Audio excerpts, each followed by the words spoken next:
do a serious one. Yeah. So joining you live from the World Championship 2023 in Barcelona, the Living Legend podcast.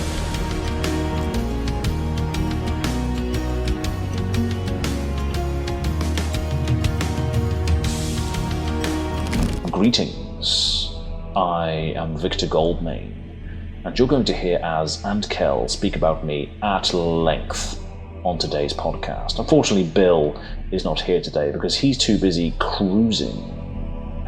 I bet that cost him a lot of gold. Anyway, speaking of gold, the Banished Zone are going to be hosting a Heavy Hitters pre-release event on the 27th of January, and you can buy tickets now on the brand spanking new website. I bet that cost him a lot of gold. But let's get back to the podcast. Okay, well, I'm just gonna start then. How's it going, everyone? And welcome back to another episode of the Living Legends podcast, your weekly source of flesh and blood talkery. I can mess that up, but I'm gonna roll with it. I messed up last week. It's absolutely fine. Yeah. How's it going, everyone? And welcome back to another episode. We're just going to be talking about some Flesh and Blood news and a bunch of other random stuff in today's episode. My name is Kel, as always, and I am joined by my co-host, Azz from Go Again Gaming. How's it going, my dude? Yeah, not bad. Not bad at all. This is a little bit haphazard because, as you can see in front of us, Bill is not here today. Bill is on a cruise, I believe. I'm not sure where he's cruising around, but he's definitely doing some stuff. So he's not here today. God bless him. But I hope you're having a great time whatever you're doing, Bill. And we'll see you do it all over again very, very soon. But yeah, today is going to be just a bit of spitballing, really. We obviously have the new Guardian Hero board, so we're going to delve a little bit into that. Just going to be a loose one. But hope everyone's doing well, and thanks for the Banished Zone for sponsoring this episode. They are doing a pre-release on January 27th. Maybe it's September too. I don't know. Yeah, maybe there's another one. So they're going to be doing that, and tickets can be purchased online through their website as well. So make sure you go and check that out. They've done a revamp on their website, which looks really, really nice. So thanks, Banished Zone, for sponsoring this episode. And you would have seen a stupid advert at the beginning of this video already, but I just wanted to shout them out. I'm doing well. Haven't really been doing much this week, but what about you? How are you doing? I'm doing pretty good. In terms of like our week in Flesh and Blood, I haven't really done much this week. I have my spoiler video that I'm working on, but that's not for another, at the time of this recording, not for another 8 days. My video, my video should come out on the 8th. I've been really involved with a lot of other card game stuff recently. So just, I don't know, it's just kind of like bide my time until that happens. And yeah, that's about it for me for Flesh and Blood this week, other than like content type stuff. It's just been kind of slow. Other than like, spoilers and the hero that we're going to talk about today. And I guess elsewhere in Flesh and Blood, there is, I don't know if Bill's on this, by the way, but there is like the Flesh and Blood cruise by MinMax that's going on this weekend. I've seen some people post about it on socials. I don't think Bill's there though. I think he's on like a different cruise. But that's right.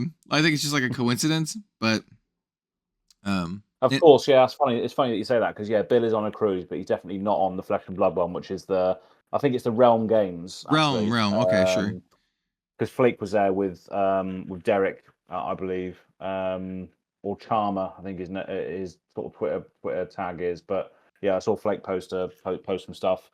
That's hilarious. I'd love to do that. I know I watch a lot of board game content from the Dice Tower, which are based in, I think they used to be Miami, but they do like Dice Tower cruises. So it's like an entity that organizes an event on a boat where you just go and play games or go and play board games. And I imagine this is pretty much the same thing, where you just go and play FAB on a boat and stopping off at luxurious locations. Sounds like a whale of a time.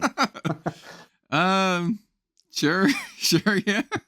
Not what I would do if I was hosting a tournament, but Yeah.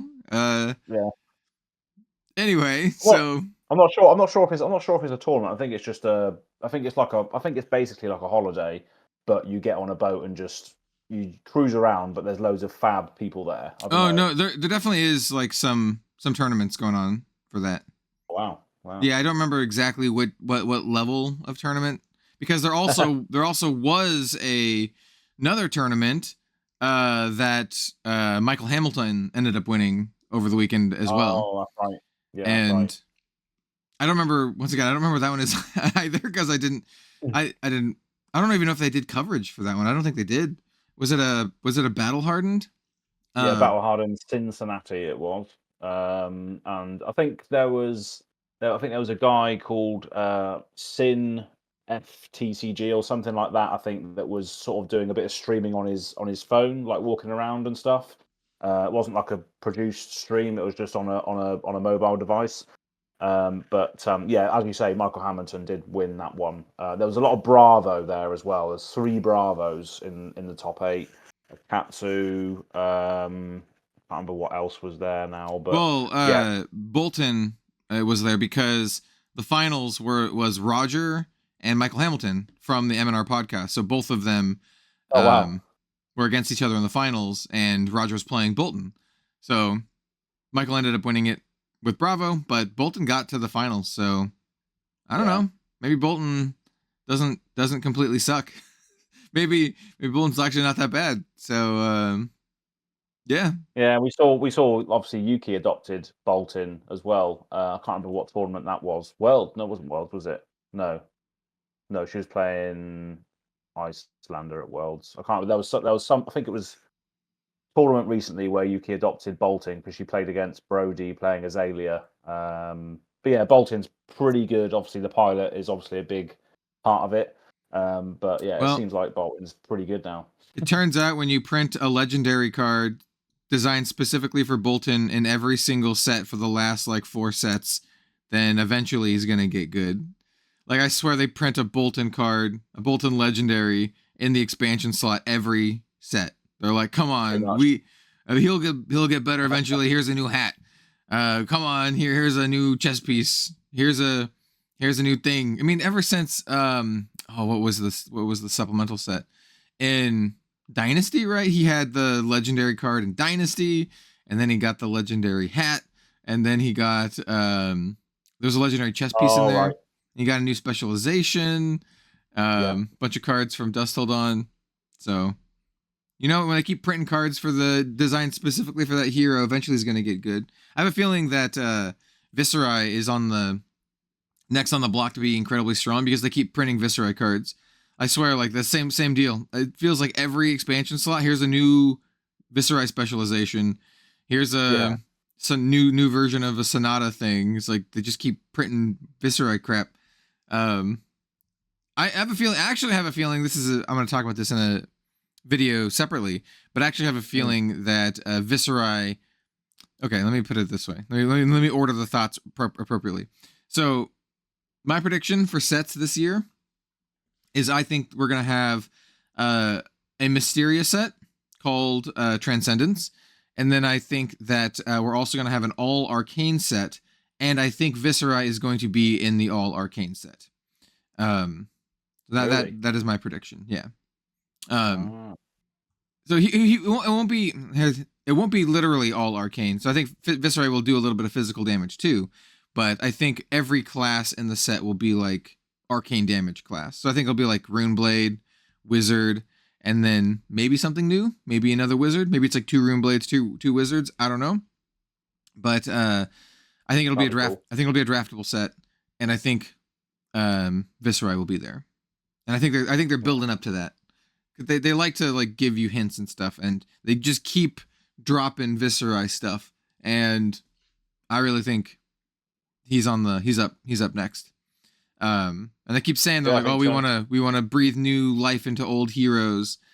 And yeah, I think he's up next. We had they're just kind of like running the gambit too, like Outsiders, bam, Azalea support, and then also technically Katsu support as well. But so we had Outsiders, then we had Dusk Till Dawn with all of the Monarch hero support, and then we had literally Dash support the set, and then now we have brute support in heavy hitters, new like cards for Rhinar. I think Viserai's up. He's up next. Viserai and Wizards, they're up next. So I think so. That's my prediction. I have some other tinfoil hat reasons why, but we'll talk about that when I make the video. But yeah, will definitely make sense. Yep. Yeah. Oh, and what? Oh, go ahead. I was going to say, yeah, with the looks of what Viserai's doing on his art, it seems to be less Runeblade, more like ethereal wizard dimension hopping situation. Yeah, in the lore, I think he's just in Arathiel. I don't know what he's doing there, but he's just kind of like there with some dudes. Yeah, that's right. And I do want to say that my predictions, at least last year, have been very, very close. Almost every single one of them has come true and is correct. So I totally called that we were going to have a set based in the deathmatch arena. I said it was going to be more of like a battle royale kind of thing, but still, I was like, we're going to have a set in the deathmatch arena. Bam, set in the deathmatch arena. And then once we had heavy hitters announced, I also called all three, and this can maybe segue to Victor Goldmane. I called all three of the regions represented in it based on where I thought the deathmatch arena was located. And I remember in a video, I don't know if it was in a podcast or if it was just in a separate video, but I pulled up a map and I was like, this is where I think the deathmatch arena is. And the three regions I called were Savage Lands, Volcor, and Solana. And we have heroes literally from those exact regions in the set, plus two heroes that are kind of like, I think, unique to the deathmatch arena. I think they're just kind of like arena regulars. But we have Victor Goldmane from Solana, and then we have the two brutes from the Savage Lands, and then we have Kasai from Volcor. And I predicted this because I thought that if you look at the Flesh and Blood map, there's a little circle thing kind of in this no man's land between those three regions. And I was like, I think this is where the arena is located.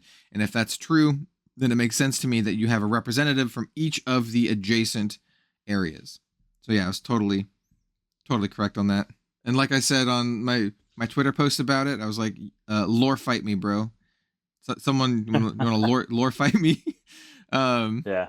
I think it was on a podcast because I think you got the map up and then zoomed in to the area where we thought it was going to be. So and it made sense to have everything that surrounds it come into fight, But yeah, it's looking really, really good. And yeah, good segue to Victor. But before we go into that, I just want to mention some awesome artist proofs that were flying around on Twitter recently. So I finally got my my artist proof from Vito Zoma, which was like a Christmas card that he did, which has like Azalea on it, and it said "Dominate Me" on it. Yeah.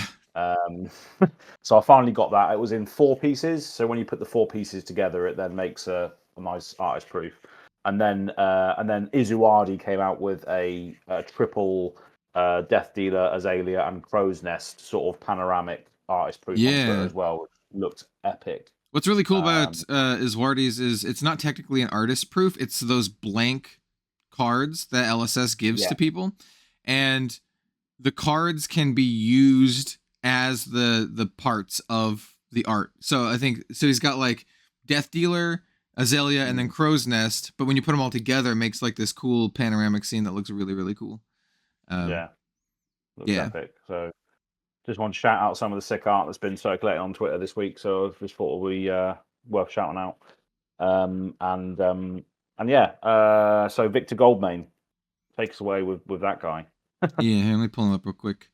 Just before we get into this as well, last podcast we did sort of throw our hats in the ring as to what the new Guardian was going to be, and my theory had been for a while that it was going to be the guy on the art of the OP Premier Play thing, and it was. So luckily I managed to get that correct, but the art is actually from a different card, which we'll get into in a moment. But it is Victor Goldmane, who actually. A lot of people are saying that obviously Victor Goldmane was actually quoted on a card called That All You Got. So if you look at That All You Got, there's a card with a character on there that's picking up another character by his face, and he's like holding a shield. So I don't think that character necessarily in the art of that or you got is Victor Goldmane. It could be somebody else, but it looks a bit different. So yeah, a lot of people were. I think it could be Victor Goldmane, just kind of like an early version of him, you know, like a early iteration of him until they finalized his design. Speaking of his design, artist Billy Christian did both the art for Victor Goldmane and both versions, his young version here as well as the High and Mighty, and he did a really good job because I think his personality is apparent. He's like a pompous douche, and I think it really comes across in the art. Victor Goldmane, High and Mighty.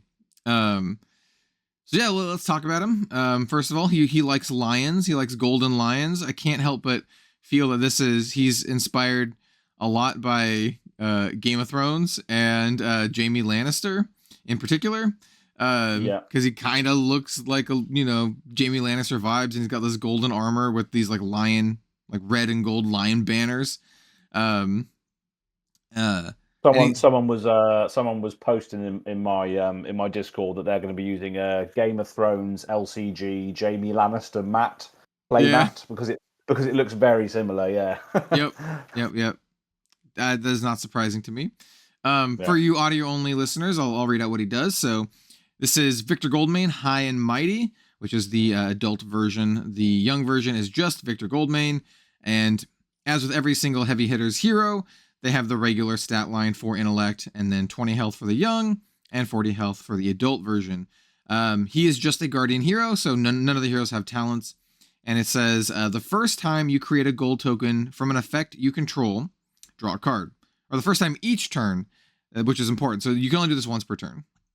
But it's still pretty cool. So whenever you create a gold on your turn for the first time, you get to draw a card, which is great. Drawing cards in Flesh and Blood is like insanely good. It's really good in card games in general, but in Flesh and Blood, it's even better.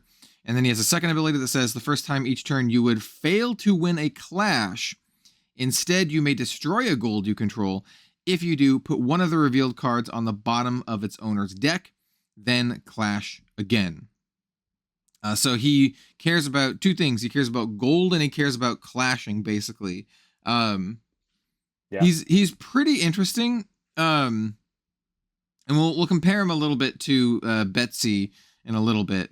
But that was redundant. But yeah, I think he's interesting in that on paper, a lot of people look at him and they're like, oh, he looks super powerful because he has the words like draw a card on him whenever you create a gold token. And he's got like this way to like sharp your clashes. We've only seen like 2 clashes at this point, and they're not great. So we'll have to, well, actually technically 3, his weapon or a weapon clashes. I shouldn't say his weapon because the weapon is not a token rarity.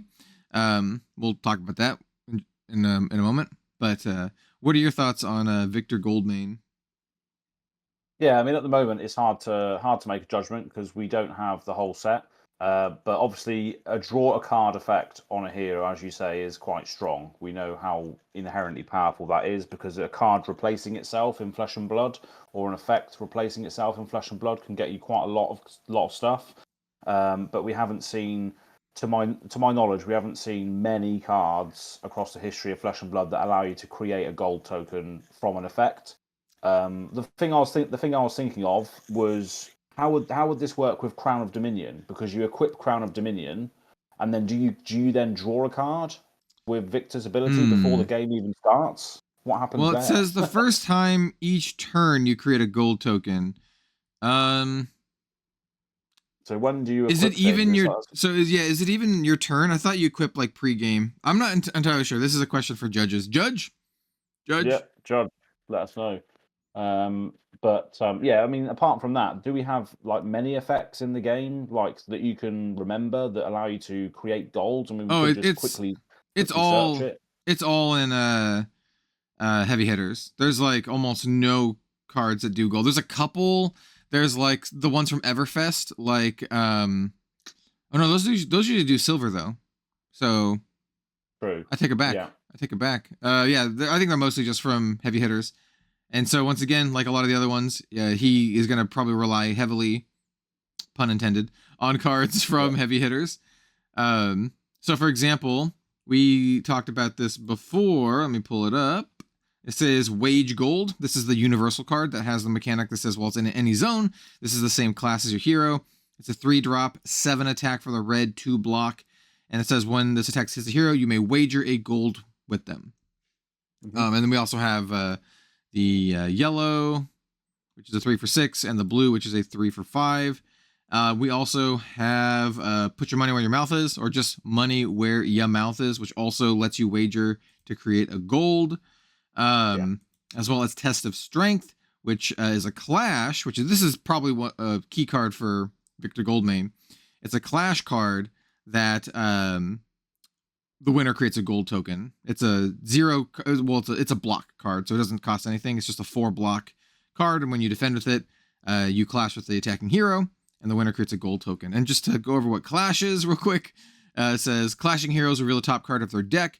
The hero that reveals the card with the greatest attack wins.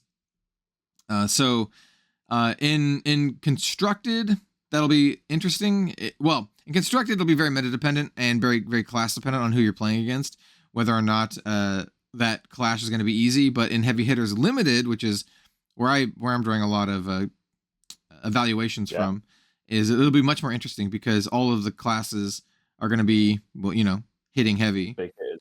Yeah. But, in Constructed, if you're playing against like a ninja or something, there's probably a good chance.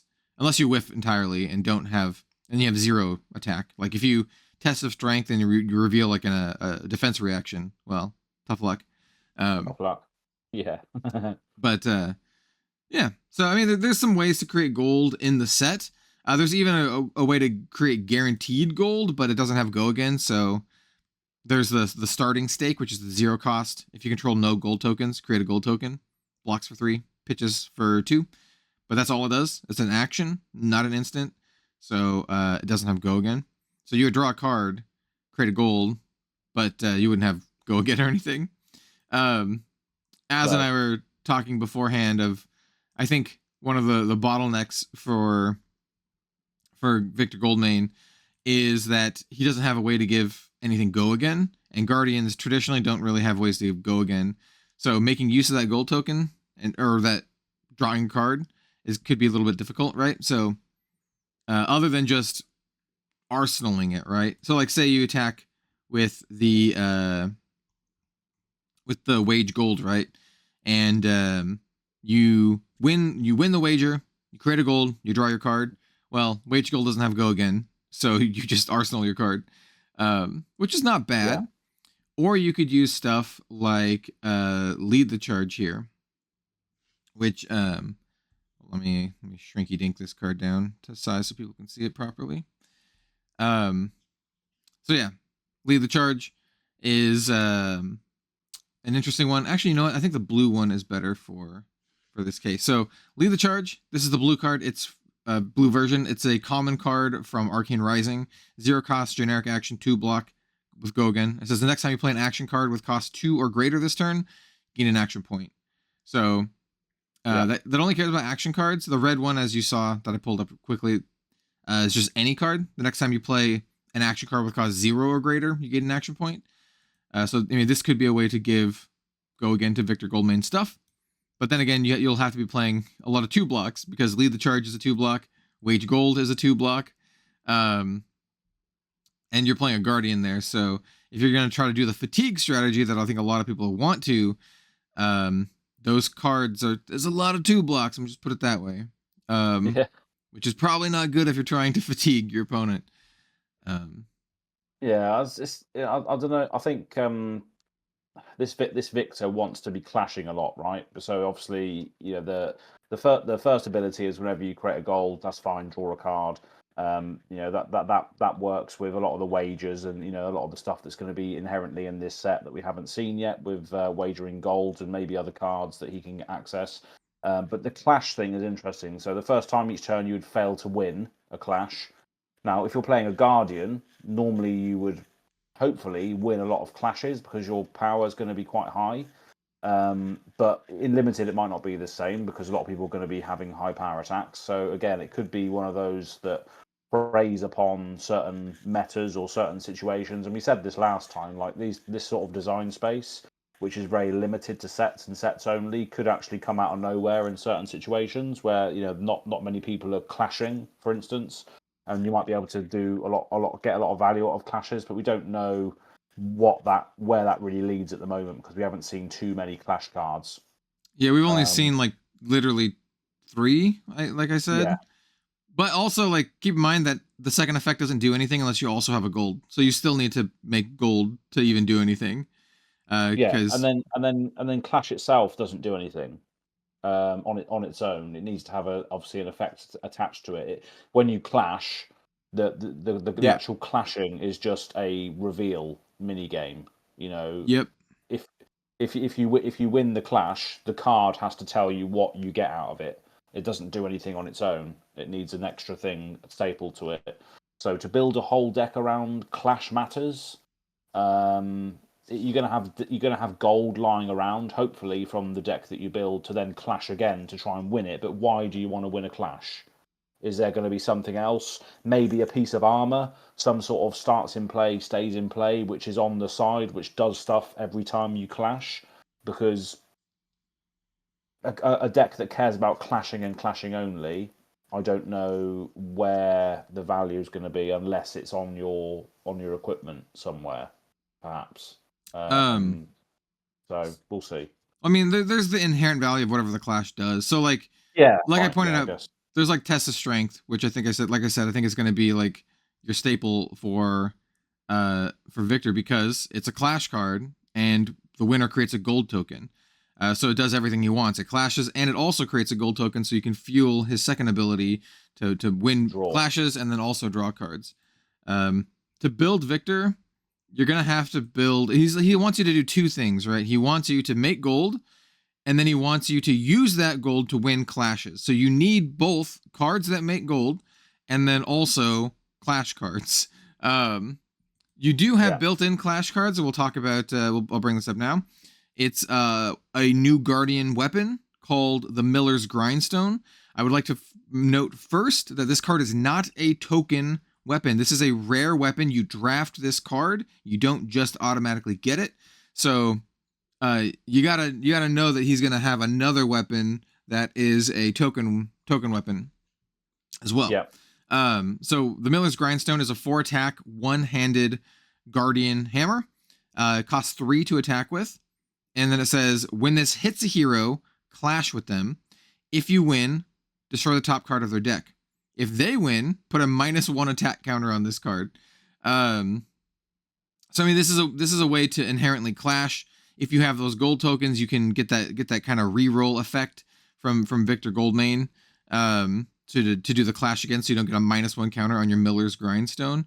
And this is one of the reasons why I think a lot of folks were like, oh, we want to build Victor in a more like fatigue control style deck.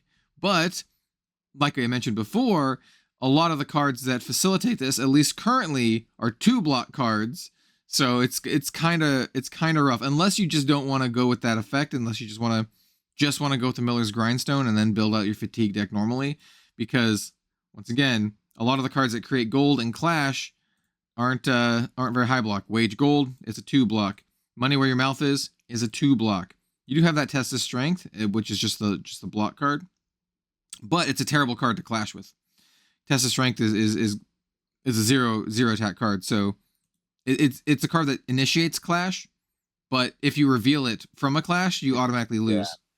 Anti-synergistic, isn't it? It's not really synergizing with the rest of your deck. It's good when the effect goes off, but if you then clash and then you reveal this, it just undoes what you're trying to do. So I guess it's not as well at the same time. Yeah, and then we have Victor's specialization, which kind of does all the stuff that you want to do. It's a 4-drop, yellow pitch, 3-block, 7 attack, Guardian attack action. Victor specialization. As an additional cost to play this, you may destroy a gold you control. If you do this, gets +3 and overpower. I've mentioned this before, but it really feels like they're trying to go away from dominate and instead use overpower. And that's exactly what this feels here. This feels kind of like when you compare a lot of Bravo stuff, we've just got dominate on everything. Feels a little bit not as strong. And then also, it has a secondary effect that doesn't care about it attacking at all. That says, when you win a clash revealing this, create a gold token. So whenever you reveal this card and win the clash from a clash, you get to create a gold token, which is kind of cool. Because then that'll trigger Victor's effect and then draw you the card. And if you won the clash, then the Golden Sun goes back on top of your deck, and then you would draw the Golden Sun, which is kind of cool. And then also you have that gold token, so you can actually use it. Its ability to destroy the gold token to give it +3 in overpower, making it into a 10 attack overpower. So I mean, like, yeah, it seems pretty good. It seems pretty cool. Like, once again, I'm just gonna compare it to like old Bravo stuff. Man, you gotta jump through a lot of hoops to make your attacks big and threatening. Whereas like Bravo just like herp derp crippling crush. I just do it. I don't even I don't even need to jump through hoops. I don't need a gold token. I just like activate hero ability, crippling crush, pitch a bunch of blues. There you go. But this seems to be where the design is heading for Flesh and Blood in general. So I don't think it's a bad thing. I just think it's interesting to compare, and I think Bravo's a really good comparison because, like we said, he just won that battle hardened. So he's not irrelevant. He's very, very much in the competitive scene right now. Yep, and he has a lot of destructive effects that are unique to him also, with like Starstruck and Crippling Crush, which obviously Victor will not have because they're not Victor playable because they're Bravo specializations. So yeah, it's going to be an interesting one. But this deck at least could start caring about yellows, because obviously this is a yellow. If you think about it, this is, as long as you're set up, it's a 4-cost 10 attack with evasion. So it's pretty good because you're likely to have the gold there. When you play this, it's maybe, you know, a one card 10 because you're using a tunic and a blue to pay for it. You know, absolute best case scenario. It's pretty good that way. But yeah, again, it's a pretty much, this is what Victor wants to do. You want to have big attacks in there. You want to win clashes to create golds. You know, the specialization just tells you how you want to play the deck, really. But we just need more cards to see what the sort of ceiling is, obviously. But yeah, looks cool. And this is the art which was on the OP announcement, just the one that we saw revealing the 1.5 million Pro Tour circuit, was this picture by Bastian Jez. Yeah, he does really cool art. We also got a couple other cards revealed as well. We got a card called Boast, art by Lindner, which is great. Boast is an interesting card. So it's a blue pitch 3-block Guardian block card that says this gets +X defense while defending, where X is twice the number of clashes you've won this turn, which is really, really interesting. So it basically wants you to win the clashes at instant speed or, you know, on block speed. So for example, you would block with your test of strength before, maybe win that clash, create a gold token, draw a card or whatever. And then later that turn, if your opponent's attacking with more stuff, you can block with Boast, and it'll get +2 because you won the clash, right? So it'll block. Yeah. It'll be like a blue block 5. See, that's really bizarre, though, isn't it? Like, you know, there's a couple of cards here, like Boast and the other Test of Strength, that are block cards that care about clash, which care about power. Yep. So it's just like how do you build? This is a majestic as well. This Boast. Every single clash card we've seen so far that's not the weapon has been a block card, because the only other one we've seen is Test of Agility, and it's also a block card. By the way, this one's not playable by Victor because this is a brute warrior card, which is why I haven't mentioned it. But it's also a block card. So we've only seen block cards, and then Miller's Grindstone that care about clash. We haven't even seen an attack or a non-attack that do it. Yeah, it's interesting. Like, obviously, the Victor specialization cares about clash, but only when you're revealing it to clash. It's not actual so yeah. I mean, clash itself, I don't know what the dictionary of the clash means. But is it more of like a defensive thing or an offensive thing? Clash meaning. Let's have a look. Clash is just like a, like two things like running into each other, right? Yeah, there we go. A noun for a violent confrontation. There we go, a violent confrontation. Yeah. But yeah, it's very interesting. We're going to see how that goes. Maybe he wants to just block on the first cycle and then start doing his start winning every single clash towards the end. I don't know. It's it's going to be someone's going to work it out, but obviously it's not going to be me with Guardian cards. That's for sure. But yeah, still got a lot to see. Obviously, spoiler season's in a few weeks, I believe, or maybe next weekend.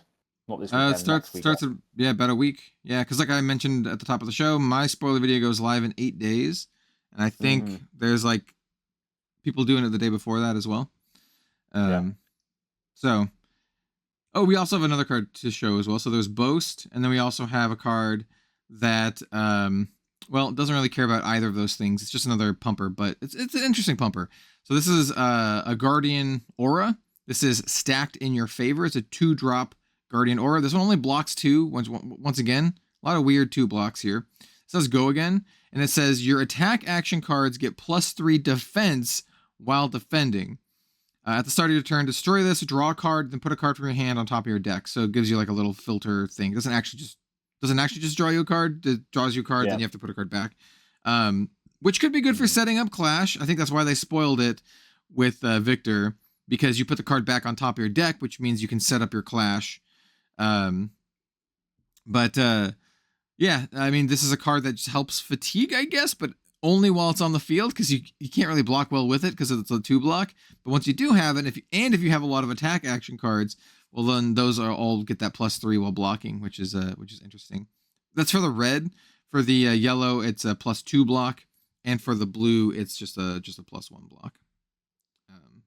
Interesting card.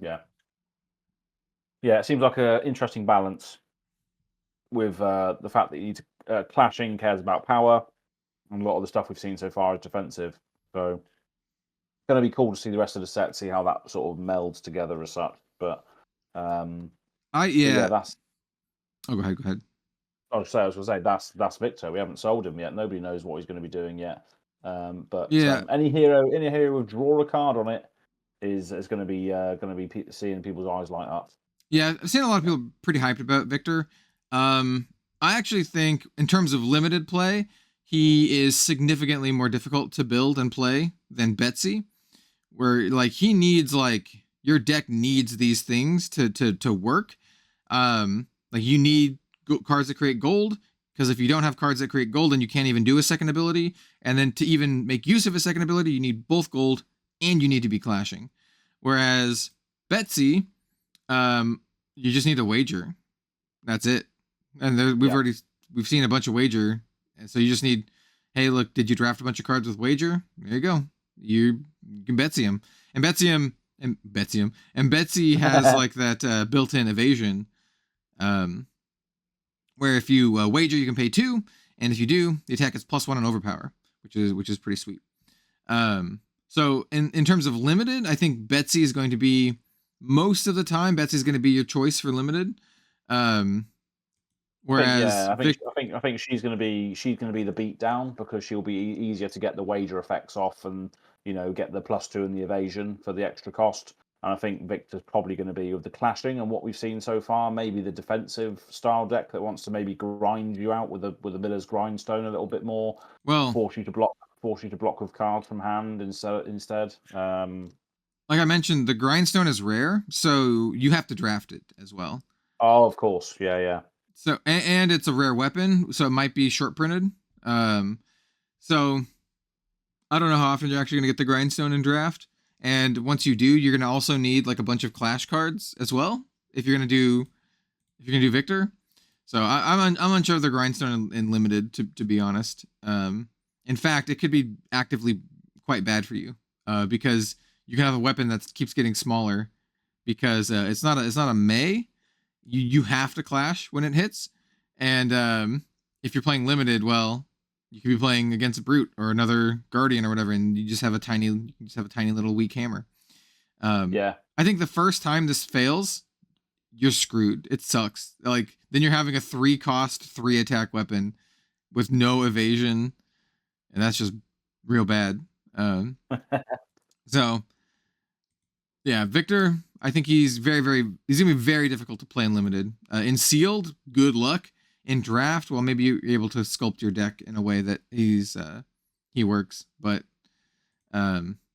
yeah, I think more about limited these days than actual constructed. And I think honestly, I think both brutes are going to be quite good in limited. I think Rhinar is going to be, in my opinion, I think Rhinar is going to be better in limited. Whereas KO once again is also very deck dependent.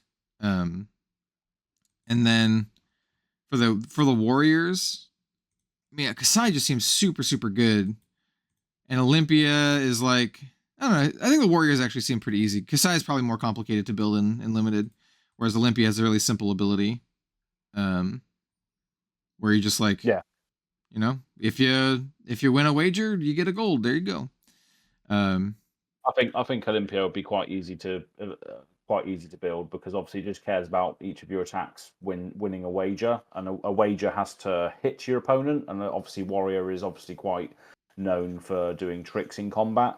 So as long as you're hitting, you're creating golds. What do golds do? They equate to filtering your hand, maybe doing snowbally type of effects. Maybe there's payoffs for having golds in play. I think there's maybe not so much right now, but yeah, I think it could be quite a snowbally warrior deck with Olympia. So we'll see how that works out. So Yeah. obviously, if you can wager. Doesn't matter what you wager. You can wager agility, might, whatever you want. If you're winning that, you're still creating an extra token for your next turn that's going to go off. But then you get a gold as well as what you're wagering. So yeah, I think Olympia is going to be quite snowbally.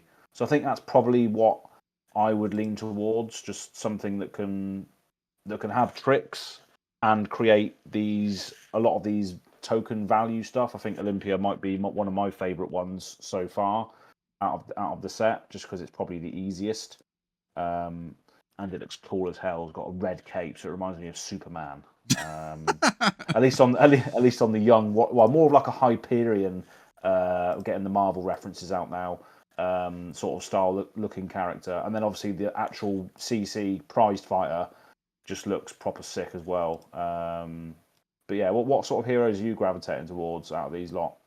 Well, yeah, Kasai. So Kasai, I think is really good. I think she might be. I think she might be one of the best heroes in the set for like constructed formats. And yeah, I think even in limited, she's like not that hard to build.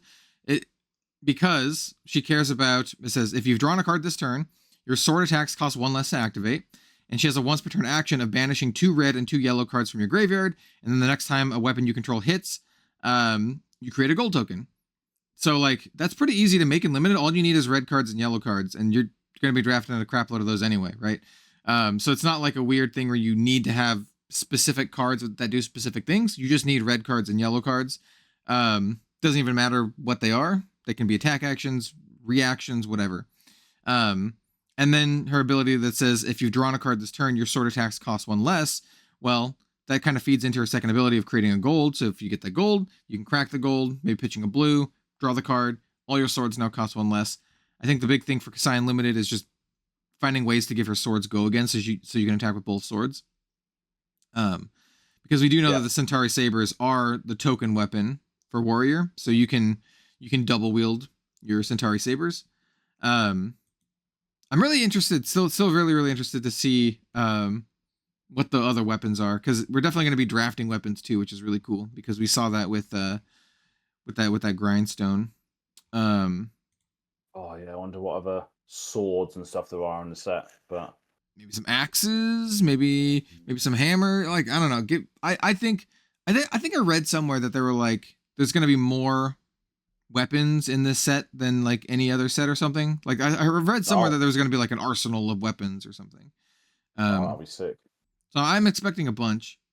And then give me a hero that wields a spear, and then I will. That'll be. Maybe I don't know. Might see a spear in this set, but if we see a hero that wields a spear, that will probably be my next hero outside of Azalea, because I just love spear wielding characters. I grew up on the Dynasty Warriors games, and Zhao Yun was one of my favorite characters of all time. and he had a spear, which are just great memories of taking on thousands and thousands of enemies on a PlayStation 2. But yeah, give me a spear wielding warrior, and then or a spear wielding character. I'll definitely play it alongside Azalea. That's for sure. I'm all about the aesthetics, me. But there we are. Yeah. Tangent over. Yeah. So Kasai is the hero that I'm probably most excited to play, and then I think everyone's pretty excited to play this other one, or at least a lot of people are, and that is the new KO. I think KO is really, really interesting. Having the only one hand is interesting. The whole like +1 to all your attack action cards when they're not in the combat chain is interesting. And then you also get to create those might tokens when you discard 6 or more attack cards during your action phase. So I think he's really interesting. For limited, I think Reinar is really good. Reinar was really good before in limited in WTR draft, and I think he will be really, really good in heavy hitters. He just has a really powerful evasion effect stapled onto him. In constructed, he's probably going to get better. Like I have a feeling, I have a feeling this is going to be like the Azalea kind of deal, where out of nowhere, Reinar is just going to be really, really strong, and like he was already really annoying to play against before. So with the new beat chest mechanic, he's going to be even more annoying. Yeah. I think it's I think the great thing about this is the same with outsiders, really. You know, if you're getting all of the massive brute attacks and all of that, you can go down the Reinar route. But KO, similar to Benji, can squeeze more value out of the attacks that aren't inherently 6 power because he gives you the +1. So it's the same with Benji, right? Anyone who drafted the Katsu, the other ninja, just gave all of the blue and yellow stuff. They discarded that because they knew they didn't want it for Katsu. But Benji picks those up because he can make them unblockable. So it's similar to KO in this scenario, where KO cares about the draft, the chaff that the Reinar players don't want.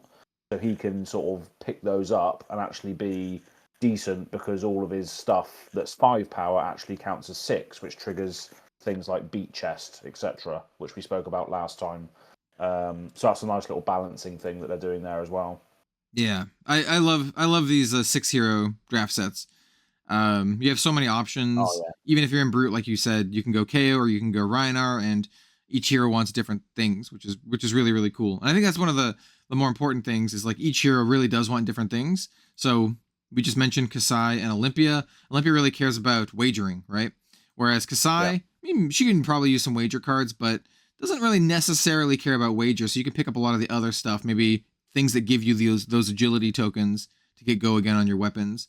Make better use out of that with Kasai. And then the same is true for something like Betsy and Victor. Victor is pretty obvious. He cares about gold and he cares about clash cards, whereas Betsy cares about wagering as well. So, yeah, I really like this for draft. I think this set looks really, really cool for limited.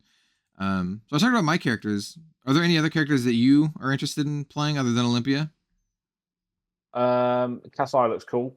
I just like the warriors. But yeah, Kasai seems like you want to fill up your graveyard quickly. So you want to be playing a lot of cards. You want to be doing a lot of things. You know, just dumping your hand as much as you can to get those cards in the graveyard, and then starting to banish stuff away to get. So you banish it, and then next time your weapon hits, you get a gold. Is that right? I haven't got the card in front of me. Yeah, it says you banish 2 red, 2 yellow, and then the next time a weapon you control hits this turn, hits a hero this turn, create a gold. So it's kind of like the plunder run effect. So it doesn't have to be like, it's not like the next time you attack, that weapon gets this. It's just any time you hit it with a weapon. So you can attack with one saber. If it misses, whatever, then you attack with the second saber. Then if that one hits, you got it. Yeah, so it's cool because obviously you can try and get the value as and when the golds come out. But if you don't want to do that, if you want to build up to the big thing at the end, you also have that game plan as well. It's funny how like the specialization Kasai, the old one, Blood in the Hands, does not work with this. Yeah, because it cares about gold. I think we had a mailbag come in for the Living Legends podcast that actually mentioned this as well, because Kasai's old specialization doesn't work with the new hero, so it's basically a dead card because Kasai's now Blitz LL, so you can't use that hero with that card anymore. And this Kasai cares about gold. So yeah, I don't know where I was going with that, but Well- yeah, there's quite a few ways you can take. So you can take Kasai, whether it's in the moment or building up to that not blood on the hands, the actual combo potential and the hero ability with the banishing and getting gold and just going off. I mean, she has her new specialization that creates allies. True. So yeah, you're not going to be that was where I was going. I was going towards a new specialization, which I don't like, but I would like to give it a go nonetheless. I mean, yeah, and this one, it directly cares about gold. You get X Centauri Cell Swords, where X is the number of gold you destroy, so you can get a bunch of jabronis. And that's in in flavor of what she's doing. She's fighting in the arena to get gold so she can raise the army. So what you want to be doing is just, again, dumping your hand, dumping all of the cards, and then when you get to the end game, summon all of your characters to then finish it off at the end. So I think that's very much the flavor that she's doing. Is she's fighting in the arena, she's grinding, she's getting blood on the sand for as long as she can, the yellows and the reds, so then that she can capitalize on all of that and then get the gold to summon her cell swords to win. Yeah. But we'll see. Looking forward to it. Yeah. And then I'll be honest, I'm not like super enthusiastic about either of the Guardians. Victor probably lends himself more to fatigue, and that is not a gameplay strategy that I particularly find enjoyable. I've already seen people call him Gold Him. Yeah.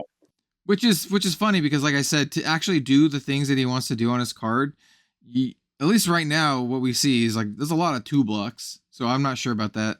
If he's actually going to be like a golden thing, yeah, it really feels like they want you to jump through a lot of hoops to get it to work.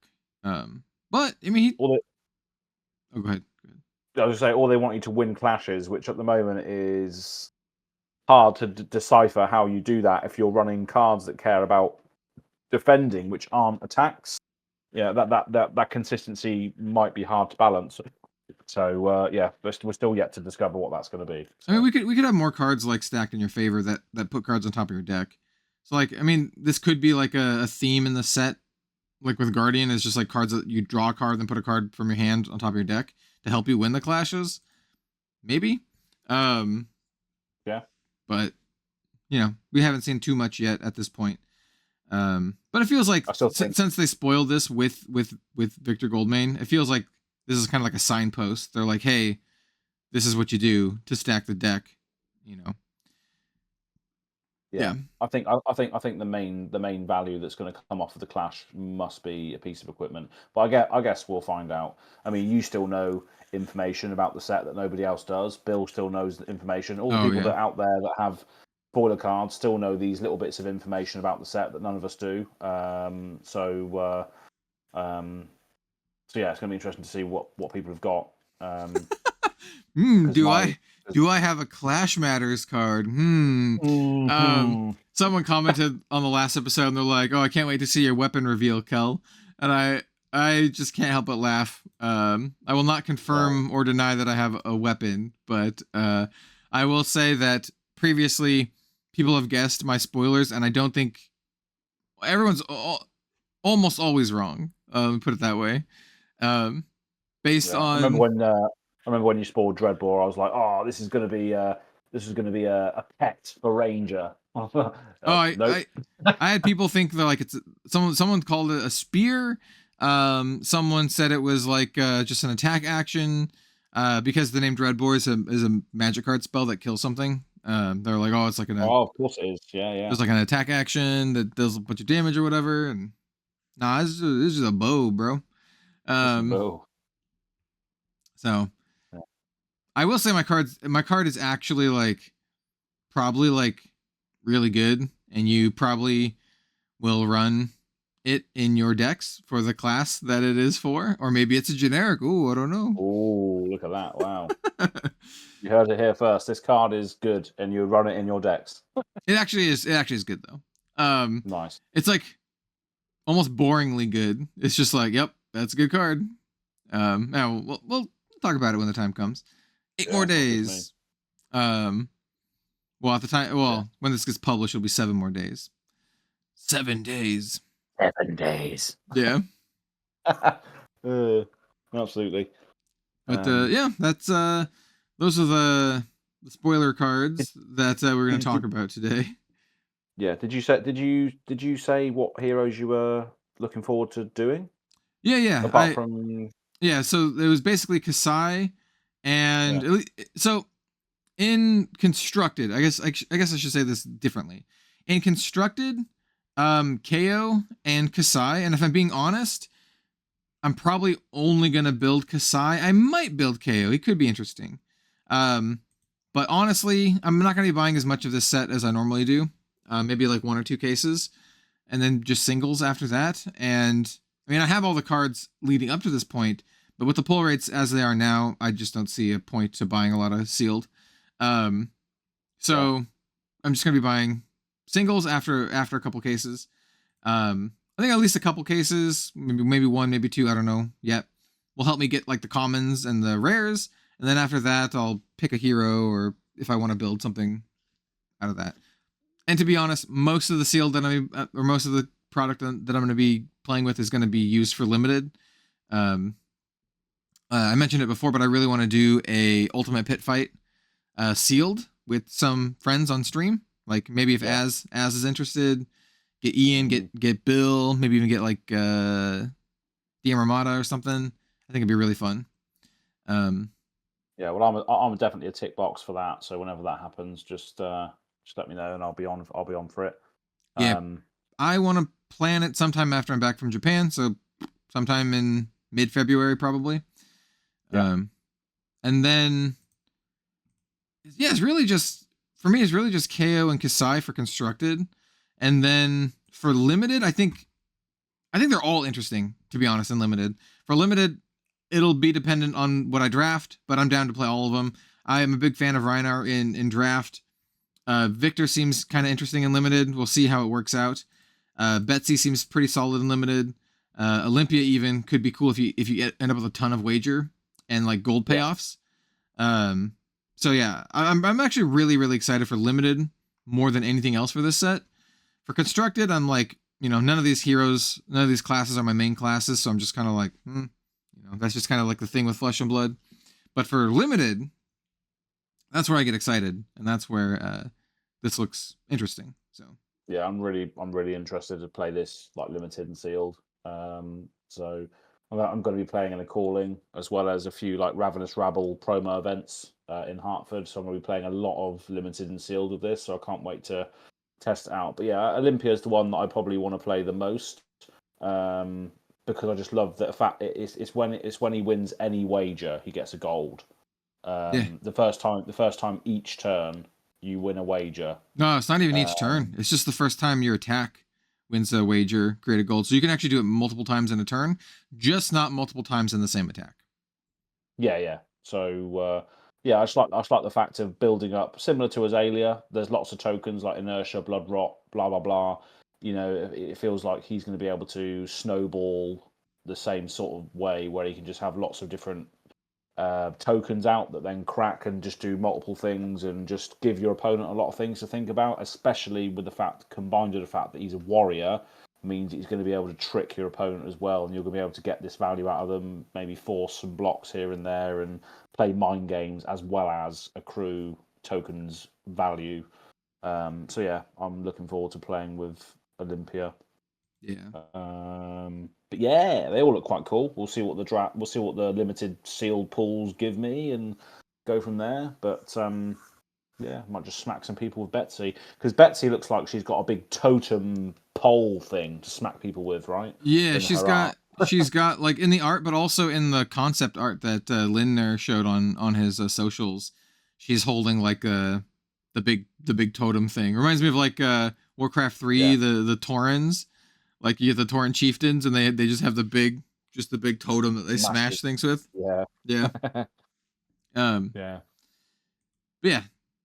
really high on Kasai. Like they printed. She has cost reduction and card advantage built into her hero, without having any parasitic mechanics. Like she doesn't care about clash or whatever. You need red and you need yellow. That's it. I think Kasai is like legitimately really good. Like for constructed formats, I think she's very, very strong. So yeah, so I guess that's true. Like Kasai is the only one, apart from Rhinar, that yeah. can work with cards from outside the set. If she wanted to. KO too. Like both brutes don't really care much about the set mechanics. Yeah. Okay. Yeah. Yeah. So the brutes, but yeah, like Victor cares about clashing. Betsy cares about wager. Olympia also cares about wager. So you have three of the 6 that really care about cards, like the mechanic from the set, and 3 that are more generic. The funny part is the 3 that are more generic are the returning heroes. You know, Rhinar, KO, and Kasai are the ones that are more generically good, and then the ones that have the more parasitic mechanics are the new heroes, which I think is kind of funny. Yeah, so do you think we're going to eventually sort of move away from just generic support for heroes? Do you reckon they're eventually going to, when they living legend, like Bravo, living legends, etc., we're just going to have guardians that only work with their specific mechanics? Do you think they're going to start sort of printing heroes that don't care about the generic guardian cards and maybe want to go more of a sort of synergistic route with their, with the conversation we had last week, really, with the fact that every hero can be different to each other and not sort of necessarily rely on the card pool that they have access to. They want to access their own thing rather than just generically good stuff. Do you think that's going to be the way we go? Well, if heavy hitters is any indication, I think it will be a mix because, like I said, here we have a mix of 3 and 3. We have 3 that really care about the mechanics from the set, and then we have 3 that don't, that you can use with anything, right? And I feel that this might be the direction that they go to balance it a little bit. So you have like your generically good heroes, and then you have your super hyper specific heroes. And I mean that could be a way to go just in general. I have a feeling that the generically strong heroes are probably end up going to be better in the long run, but I don't know. We'll have to see. Maybe the hyper specific ones can be strong in that they print really powerful things that are like only great for those heroes. So like, for example, if they print a really, really powerful wager attack for warriors, then maybe Olympia becomes like better, or whatever, So yeah, I think they could do. I think they're gonna be doing a mix of both. It really feels like. And honestly, when I'm looking at the set, you see a lot of people talking about like the powering down of Flesh and Blood and that kind of stuff.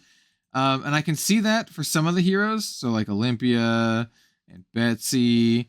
But then I see other heroes like Kasai and KO and maybe even a little bit of Victor that they don't necessarily feel powered down to me. I'm just gonna say they don't, especially like I said, Kasai, who has built-in cost reduction and built-in card advantage.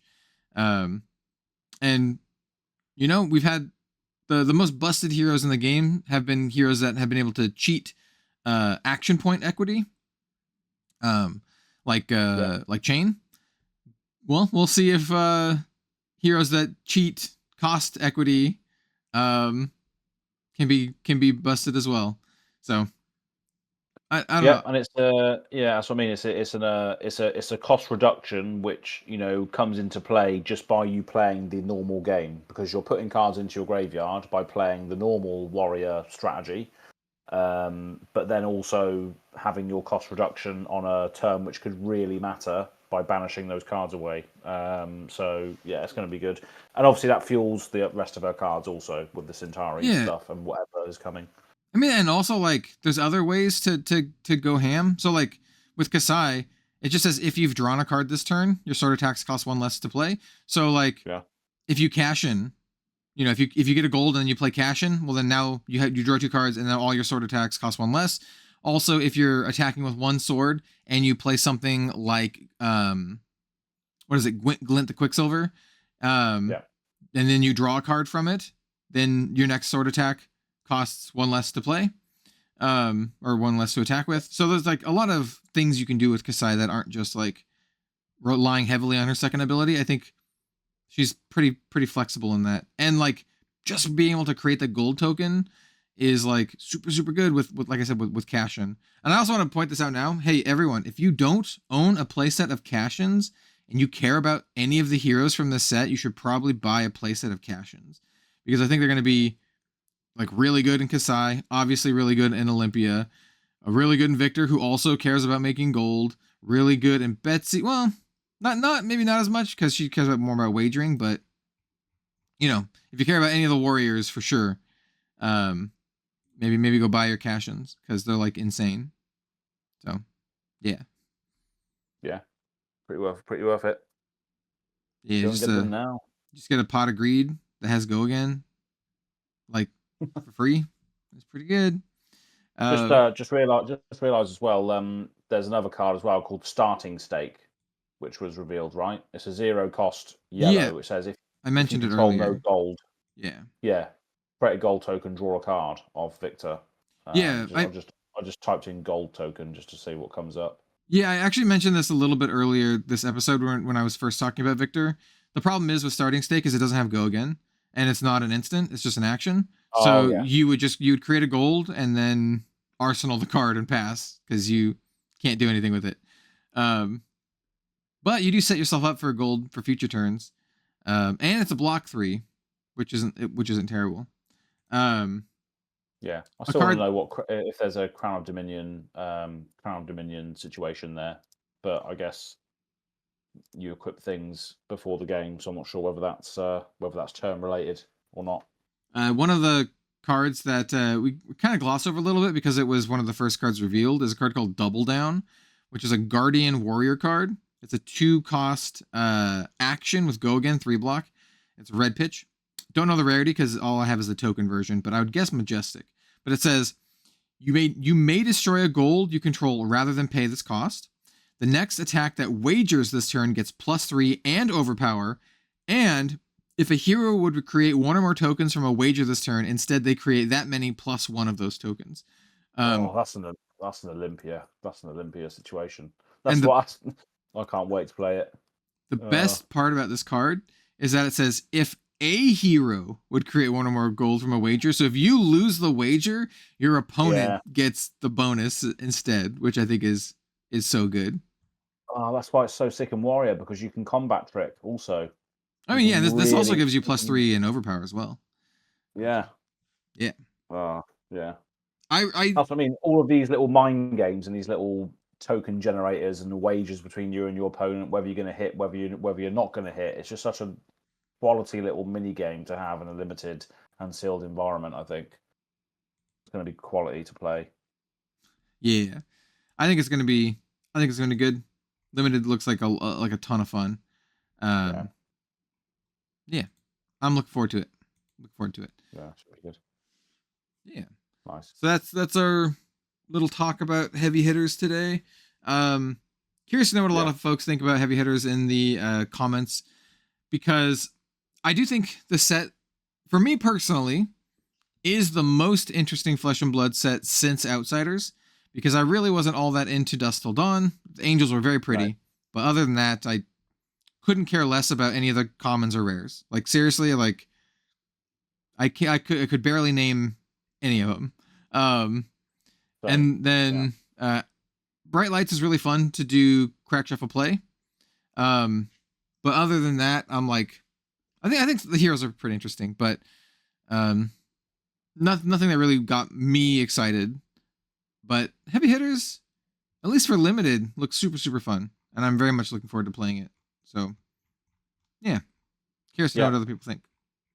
Yeah, let us know what your thoughts are on what's been spoiled so far. But yeah, this time next week we'll be getting closer and closer to the spoiler weekend, which obviously you, sir, have a spoiler card for, which will be interesting to see whether it sort of touches on what we've said today or not. But generically good is what you revealed so far. So that's all we need to know. It's pretty good. It's pretty good. I can't say too much about it. They didn't give me anything crazy, like obviously I don't have a hero because all the heroes are spoiled. It really looks like they were trying to get bigger. How do I say this? Bigger channel isn't the right word. Entities to do the spoilers this time, other than Arsenal Pass, which they gave Reinar to Hayden, who had won a calling with Reinar, so that makes sense. But other than that, it was just like they gave it to very large entities. They gave it to like IGN, Prof, TCG players, the one who spoiled Victor Goldmane, and so we still have all the legendaries though. No one spoiled the legendary yet. That's right. No one spoiled the legendary yet. I'm not gonna say whether or not my card is a legendary or not, but it's still it's pretty good. Put it that way. That's pretty good. Yeah. Can you reveal who the artist is or not? Sure. Yeah. Do I have it on my phone? Let me see. Have it in a file. Hey, let me pull it up. Putting him on the spot here. Let's see. Go to my Flesh and Blood folder. Go into. Oh, I don't have it in here. And this is where the audience see the reflection of the card in your glasses, and then yeah.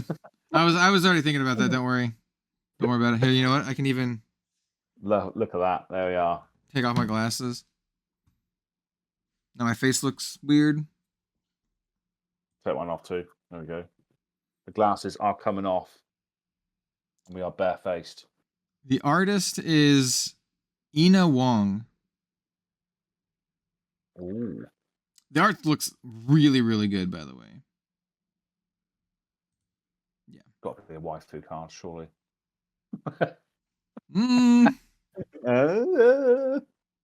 Not saying there isn't, nothing. but I'm not saying it either.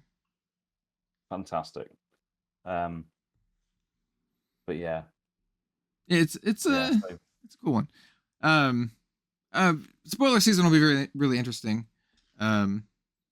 And can't wait for this set to just make Bravo even stronger.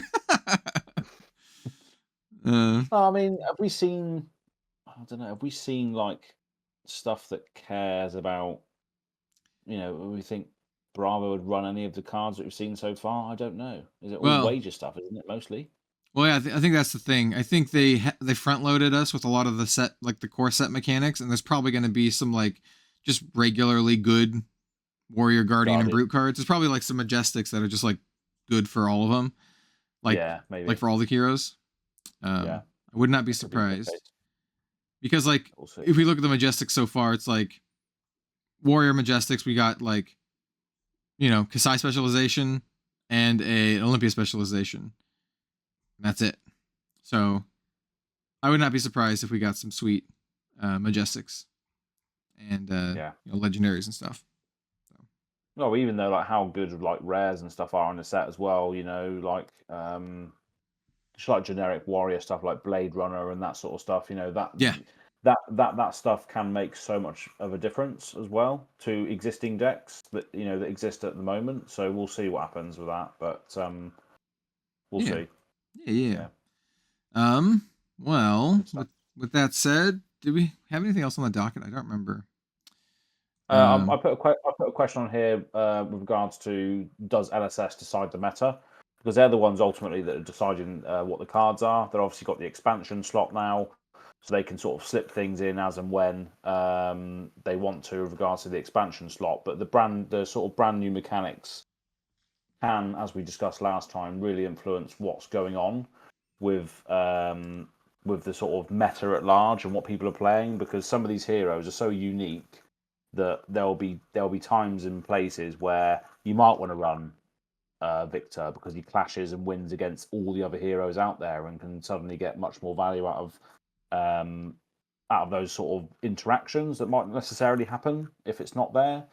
So I think the unique heroes coming out is obviously a double-edged sword, but I just can't wait to see how it influences these micro metas going forward and how people adjust to it. Because again, if you think about a year or so down the line with all of these unique heroes coming out, it just gives you more opportunity to just win something or see these weird stories come out where Betsy makes it to a top 8 because nobody cared about wager. Nobody really took that into consideration, which in turn could then create people, make people deck build in a way which has to evaluate every single hero because it might show up and kick your ass if you come into it. It's going to get to that point where so many heroes all doing different things with different card pools that may or may not be tailored to what set they were released in. So yeah, I think that could inherently increase variance as time goes on. So that was a massive load of shit that came out of my mouth then. But there we go. Well, I mean, like, we are supposedly getting, like, what was the number, like 16 or something new heroes this year. I don't know. Those kind of like sayings, like, you overhear James White or whatever say that kind of stuff. It's hard to like evaluate that specifically because does that include like the Rhinar reprint? Like, is the reprint Rhinar included in the 16 or not? Did he mean like 16 new heroes or 16 just heroes printed total? So it's hard to say what that exactly is. But in any case, if Heavy Hitters is any indication, we have 5 brand new heroes from Heavy Hitters, both in adult and in their young version.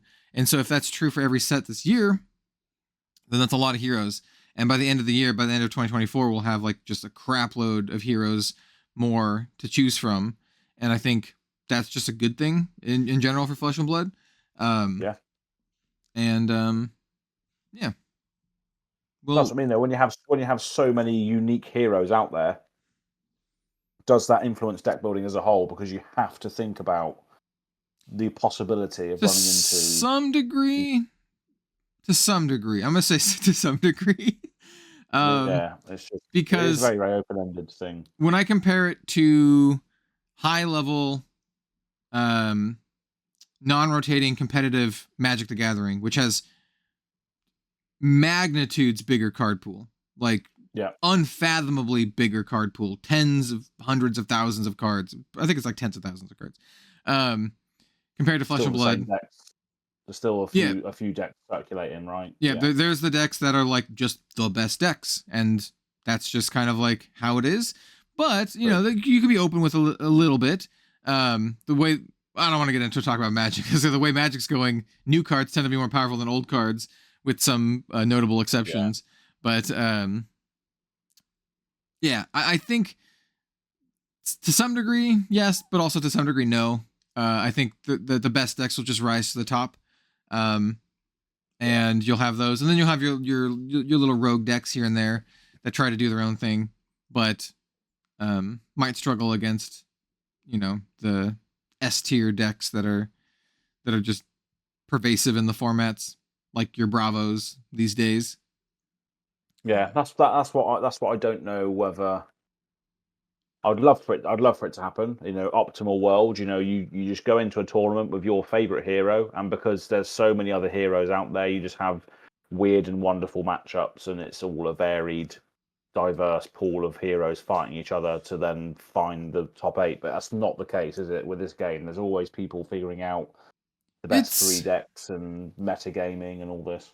Yeah, Flesh and Blood is such a game that it's like nuts and bolts by the numbers, and I think they're trying to move away from this a little bit and add more variance. I mean, we know that Brian Gottlieb has mentioned that before, that he thinks there needs to be more variance. That's what I think these unique, that's what I think these unique abilities are, though, is the variance. Maybe I think he might mean variance in like mechanics. Yeah, but okay. I hesitate to bring other card games into the discussion, but one of the card games that I've been spending a lot of time with because I'm doing casting coverage for it in Japan, in Tokyo, is Shadowverse Evolve. And currently in Shadowverse Evolve for the Japanese version, literally every single class in that game is equally competitive in the meta. I just saw a pie chart that was shared by a YouTuber called Different Fight. And literally every single class almost exactly equal in the competitive meta, and it's just looks so fantastic. And he said it's been like that for the last 2 sets. Yeah. So I don't think we'll ever have that in Flesh and Blood. Is what I'm trying to get at. I don't think we're ever going to be in a situation where all like 12 or whatever classes are equally competitive. I just don't think Flesh and Blood is a game that's designed that way.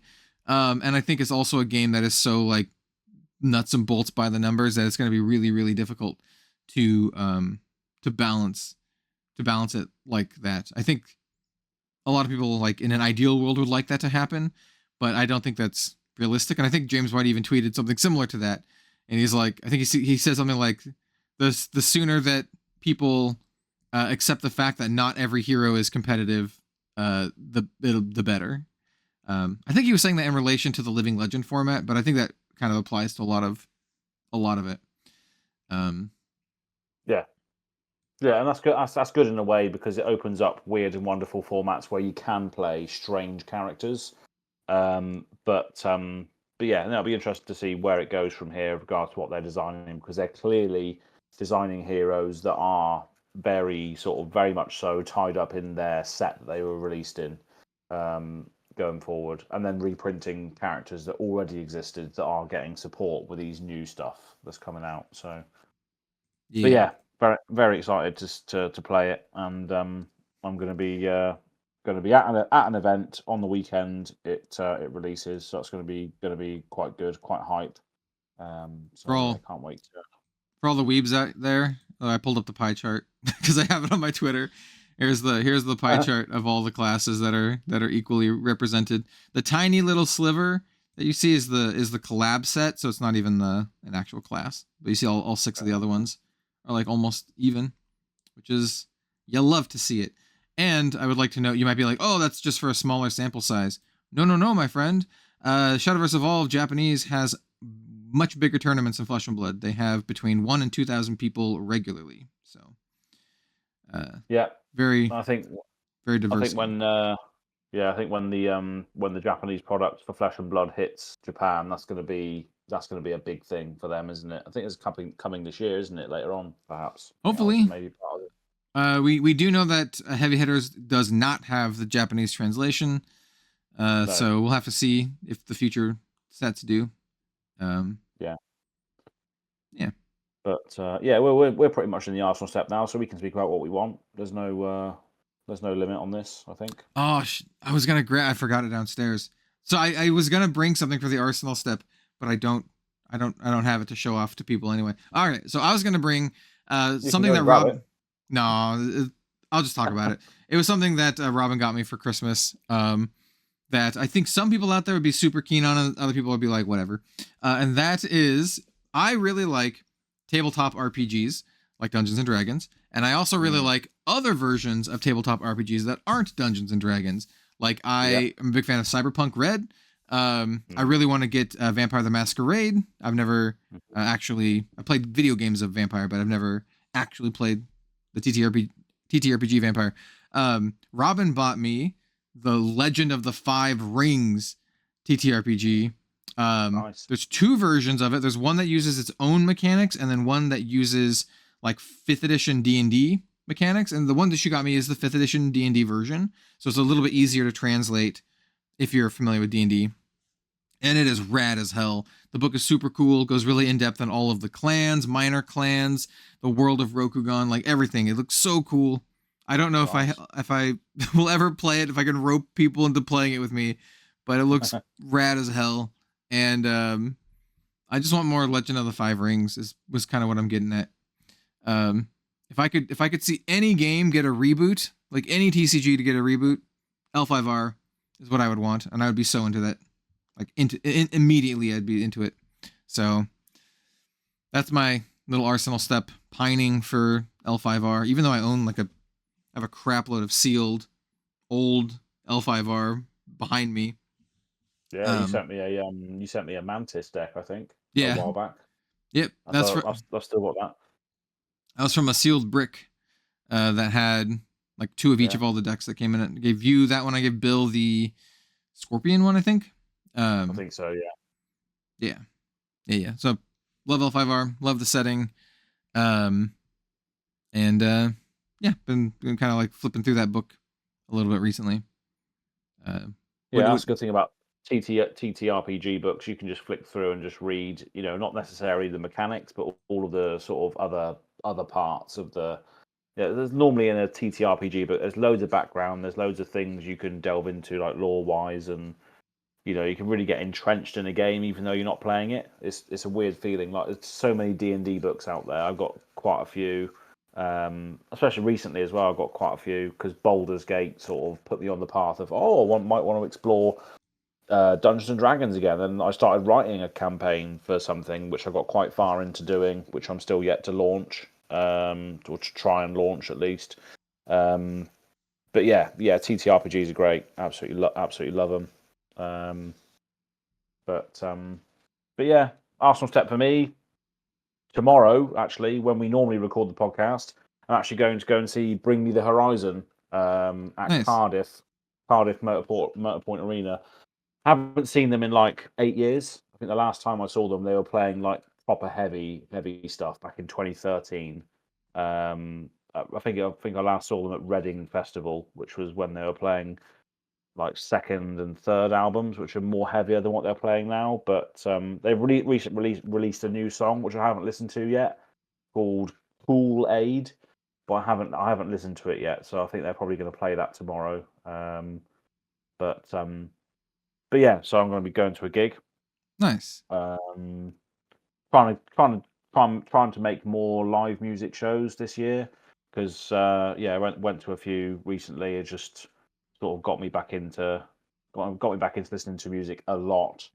And yeah, I just want to try and go to more live gigs this year if possible. So yeah, that's pretty much it really. I'm playing a lot of Baldur's Gate again.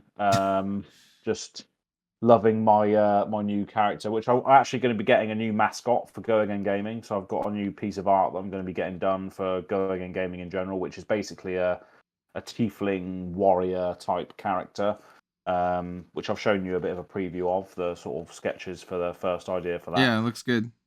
So it's going to be pretty cool. So watch out for that. But yeah, I'm playing a tiefling warrior in Baldur's Gate again, and I've actually I discovered the bloody, which I didn't find this on my first playthrough, the circus. I didn't even know that on my first. You didn't find the circus? No, I walked straight past it on my first playthrough, and now I'm discovering a bloody circus. Yeah, dude. Like, wow, there's some sick. There's a bunch of stuff in there. Bro. Okay. I don't want to spoil it, but you might miss it again. There's a djinn there, and that's right. Yeah, the wheel genie. Yeah. That one. Yeah. There's some stuff with that guy. I'm not gonna spoil exactly what it is. Maybe I could tell you off screen if you'd like to know. But if you do the right things, you could go on a little side adventure and end up with a legendary weapon. Let's put it that way. Right. Okay. So when I confronted him, I mean, viewers, if you played Baldur's Gate, if you haven't, turn it off now. But we're in that territory. But I got turned into a wheel of cheese when I my character turned into a wheel of cheese by because he's cheating. He's cheating on the wheel, isn't he? He's doing the wrong things. He's cheating on the wheel. He's cheating. Yeah. But then I didn't get any further than that. He just turned me into a wheel of cheese, and I just got out there basically.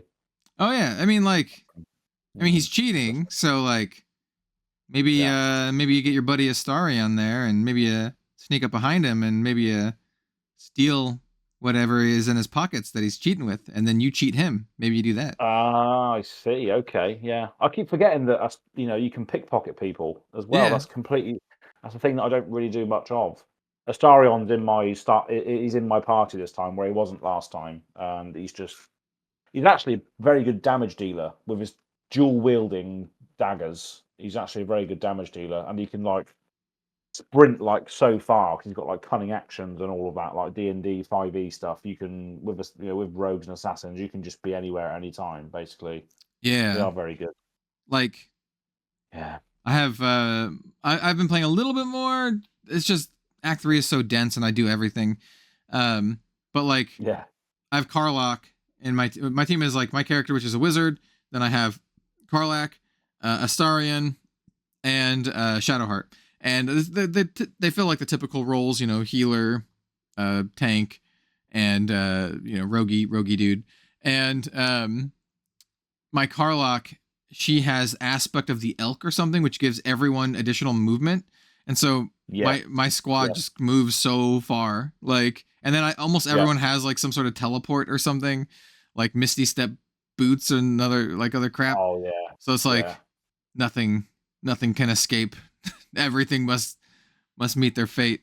It's another weird thing as well is that I also another thing I discovered on this playthrough was actually using the elithid powers. Oh yeah, making your characters partly ceramorphosis, where they go through the stage of ceramorphosis because they inhale the tadpoles. I was just like, holy crap! I haven't done any of this. Yeah, and suddenly all my characters are like their eyes are turning black, and you know I got them all to do it. I got which just just went round the camp and started feeding people the worms, and they're all fucking loving it. It's great. I have 21 worms, but I haven't used any of them. They're funny. I was like, I could make my characters more powerful, but I already find my playthrough. I'm not playing on like the hardcore mode, so I'm already finding my playthrough like kind of easy. I just wreck everything. So I'm just like, I'm not gonna do it. I'm gonna try to make it out of this. You know, my character's alive. I don't want them to turn into mind flayers. That's right. So, yeah. That's what I was like on my first playthrough. Though. I was like, Azalea, Shadowheart, they need to be, as beautiful as possible. I don't want any tentacles coming out of anything. I'm not going to be messing around with those tadpoles. And now on the second playthrough, I'm just like, yeah, let's do it. All power. It's just great fun. I still do like some chaotic shit though, because like I got to the part in the city of Baldur's Gate in the cemetery, and there's this kid like weeping over her dead brother, and she's trying to do magic to bring him back to life. And then my character's a wizard, and I had options, and my I did the option that was like Arcana check. Hey kid, I can tell you how to raise the dead. Here you go. And then my character like just told her how to raise dead, and the kid. Oh my god! Brilliant. The kid raised her brother and a bunch of other things as zombies, and then was like ran away. Scared. So I sometimes do stuff like that too. I was just like, brilliant. Okay, let me show you some real necromancy. That's so funny. It's just like you see these things through your playthroughs as well, like these weird like holes and stuff that you can't get into because your character's too big. If you create like a halfling or a gnome or something, I imagine you'll be able to get through those holes. You're smaller. I don't know about that, but what I can do is I'm a wizard and I have an ability called like turn to mist, and if I turn to mist, I can get through them. Oh yeah, I didn't think of that either.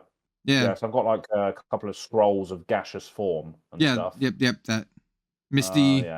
Gaseous form. There's another one too, but yeah. I mean, they don't. That game's so good. The ones that I've gone into, I kind of stopped going into them. They just offer like shortcut kind of things. Though there is one in the. Oh, you know what? Maybe I will. There is one in the crypts that I could have gone into, but yeah. Well, but yeah, overall, there's that. Just loving that game. Could speak about it all day and all night because there's so much stuff you can do on it.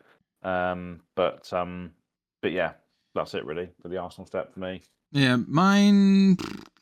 I've just been really, really busy. Like I have almost an overwhelming amount of things that I'm doing. I had to write it all down, which I normally don't. And so like, let's see. That's a good thing though, right? Yeah. So my Flesh and Blood spoilers on the 16th. I'm leaving for the Shadowverse LCQ on the 19th. Then I'm leaving for Shadowverse Worlds in Japan on I wrote February 1st, but it's actually the day before February 1st on here. So I have those coming up. I also have my Universes Cowboy Bebop and Trigun starter deck review on the 12th, which is only in a couple days. And then I have like 5, 6, 7, 8, 9, 10, 11, 12, 13. I have 13 video ideas written down as well. Nice. And there's another thing that I'm forgetting about too. Oh, right. There's some Grimpath stuff I have planned. Okay. Yeah. I'm going to be doing like an interview with him. Might be designing a character, designing a card together. Yeah. And then in addition to all that, I've been finally starting what I've called Project Red Zone. Project Red Zone. I actually have a working title for it, but I'm not sure if I'm going to go with that yet, so I'm not going to say what it is. And essentially, I'm going to make a whole video about this over on my Patreon.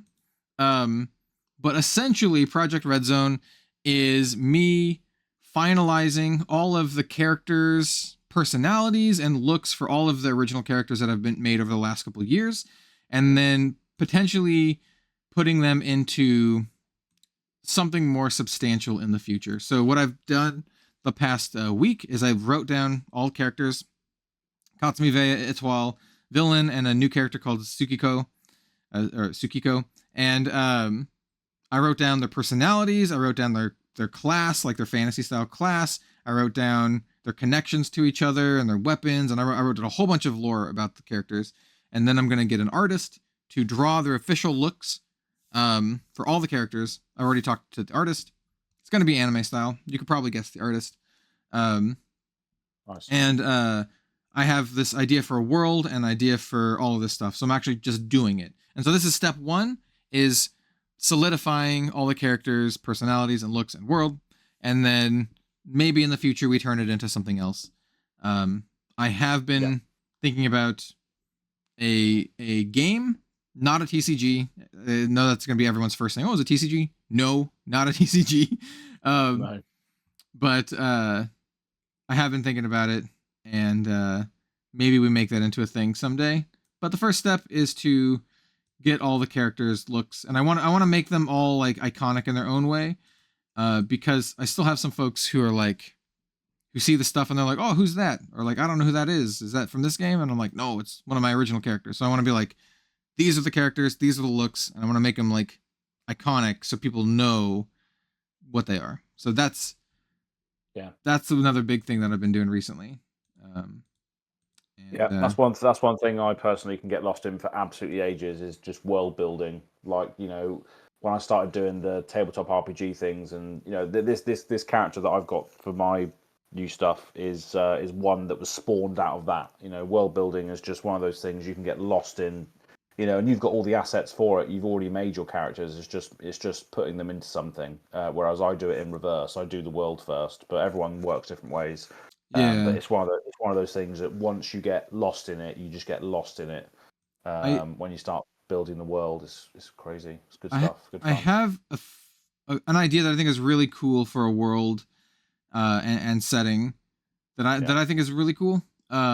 And these are the five. Those are the five original or the initial characters. I also want to do 3 more male characters. So those first 5 are all female characters. I want to do 3 more male characters. I kind of want to do the inverse that a lot of things normally do.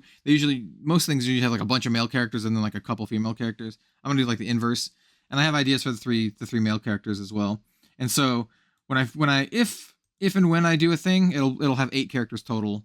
I'm gonna swap up a little thing. Some of the things will be pretty standard. But for example, Etoile, she's not like a huge buff lady, but she uses massive weapons. She has huge great swords and great axes and hammers and stuff. And so she's kind of that smaller girl, but like really strong for some reason. Like my example is like she could punch a hole through a wall, but she doesn't look like it, like she could. And then for like the male characters, I have some ideas here and there. Like one of the ideas is like a gunslinger, but he's the priest. Like he's the healer. But nice. He's like a gunslinger kind of thing. Also, he fires healing bullets at people, or does he? No, he shoots them. You mean he shoots them, but he can also like do holy magic and stuff. That's funny. Kind of a little bit inspired by Wolfwood from Trigun, but not exactly. I have a different kind of take that I want to do for that. Then I want to do like a fist fighter type character, and I'm unsure the other character is going to be Vanowith. So actually, I already know the other. It's going to be Vanowith. But anyway, so I've been doing a lot of that, and now that I've thoroughly bored everyone, we could probably wrap it up. Yeah, well, that's what I mean. You just get lost in it, can't you? It's nice to show that passion just exists outside of just for this podcast. Passion exists outside of Flesh and Blood too, and it should for everybody really. You shouldn't put all of your eggs into just Fab. You should explore other things and do other hobbies and create in other ways and experience life in other ways. You shouldn't just be doing one thing, and that's what I think we do the best, is a bit of everything. So yeah, that's it really. Yeah. But yeah, I'd say that's pretty much about it after the half-an-hour Arsenal step. Yeah, whatever. Par for the course, I guess. Azz and Kel, this is gonna last for ages. Yeah. We don't have Bill sort of trying to lead us, track us to the end. Yeah. the thing is, though, actually, I got errands to do today, so because today's not normally the day we record on, so I got to go to the post office, and I'm gonna take Robin out to dinner tonight. I'm not sure where we're gonna go, but we're gonna go to like a restaurant or something, and yeah. So I can go do that. We'll wrap it up. Yeah. I have been Kel, also known as Red Zone Rogue, joined by my buddy Azz. Azz, where can everyone find you? Yeah, so I'm Go Again Gaming on YouTube, and then Go Again Gaming AZ on Twitter. Yeah, that's it really. I'm going to be going to the calling in Hartford. Not anytime soon. It's a few weeks' time, so that's going to be my next load of videos. It's going to come out around about that time. Just a typical Go Again Gaming getting pissed in the United States situation. Nice. So yeah, that'll all be out on there. So good fun. Excellent. And then everyone can find me over at Red Zone Rogue on YouTube, Twitter, Facebook, Instagram. It's all the same. Yeah, there's. I don't know if I'm gonna do it yet. There's one minor thing that I was gonna mention. I have a second. Well, I have a bunch of extra channels, but I have a second magic or a second channel that's dedicated to magic, and I've been debating whether or not I want to make content for it. I don't know if I have time, is the thing. Yeah. Because I wanted to talk about some of the things that have been going on, but I don't know. Oh, the AI art stuff, all that stuff. Maybe if you go search for Red Zone MTG, you can go follow that too. But be warned, I might not upload to it, so we'll see. We'll see.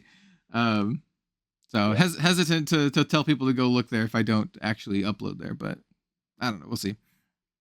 But in any case, thank you for being here. Thank you for listening and or watching. We really appreciate it. And we'll see you again next week for more Flesh and Blood and also random shenanigans. That's right. And Banner Shown again, thanks for sponsoring this episode of the channel as well, and on the podcast on the Red Zone Rogues channel.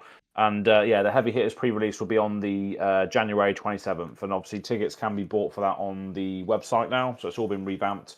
But you would have heard about that already at the very, very start. But thanks again for doing that. Good stuff. Yeah, links down below, either in the description or in the show notes. So definitely check them out. Thanks again. See you later, everyone. Bye-bye. Had a few beers today. Been Lucky Buddha was one of the ones I had. Look at this bottle. It's quite cool. Oh, you can't see it. It's green screen. Never mind.